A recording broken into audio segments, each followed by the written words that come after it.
পুরুষটি এক ঝটকায় নারী সিইওর পোশাক ছিঁড়ে ফেলল, কিন্তু মুহূর্তেই সে অবাক হয়ে গেল। নারীর বুকে ৮ ইঞ্চির মতো একটি লোহার পেরেক ঢুকে আছে।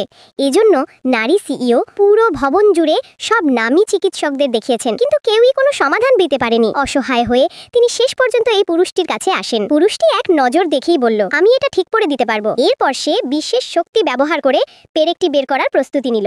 এদিকে পাশে দাঁড়ানো দেহরক্ষী তাকে থামাতে ছুটে এলো। সে বলল, দক্ষিণ শহরে লুসেন নামে কোনো ডাক্তার আছে, এটা আমি কোনোদিন শুনিনি। কিন্তু নারী সিইও পুরুষটির ওপর ভীষণ ভরসা করছিলেন। ফলে পুরুষটি বিশেষ কৌশল ব্যবহার করে তার শরীর থেকে পেরেকটি বের করে ফেলল। কিন্তু পেরেক বের হতেই নারী সিইও হঠাৎ রক্তক্ষয়ে অচেতন হয়ে পড়লেন। দেহরক্ষীরা চিৎকার করে উঠল, আমাদের বসের রক্তক্ষরণ হলো কেন? এটার ব্যাখ্যা দিন। পুরুষটি শান্তভাবে বলল, এটা মাত্র প্রথম ধাপ। এরপর চিকিৎসার মাধ্যমে রেন্দু মেরিডিয়ান খুলতে হবে। এ কথা শুনে এক নারী সহকারী ঠোঁট বাঁকালো, বসকে তুমি প্রায় মেরে ফেলেছো, আর বলছো আরো সুচ দিতে হবে? কিন্তু পুরুষটি কোনো উত্তর দিল না। সে নীরবে নারী সিইওর শরীরে সোনার সুচ বসাতে শুরু করলো। একটি বৃত্ত তৈরি হলো তার শরীর জুড়ে। এরপর সে আরেকটি ৮ ইঞ্চি লম্বা সোনার সুচ নিল, যা সিইওর মাথার মুকুট স্থানে ঢোকানো হবে। ঠিক সেই মুহূর্তে এক নারী দেহরক্ষী তাড়াতাড়ি এগিয়ে এসে সিইওর শ্বাস পরীক্ষা করলো, কিন্তু বিস্ময় জমে গেল, তিনি আর শ্বাস নিচ্ছেন না। এই কথা শুনে সিইওর দেহরক্ষীরা ক্ষিপ্ত হয়ে গেল। তারা চিৎকার করলো, লোকটাকে ধরে ফেলো এক্ষুনি! কিন্তু ঠিক পরের সেকেন্ডে, সবাই থামো! একটি তীক্ষ্ণ গম্ভীর কণ্ঠস্বর শব্দ এলো।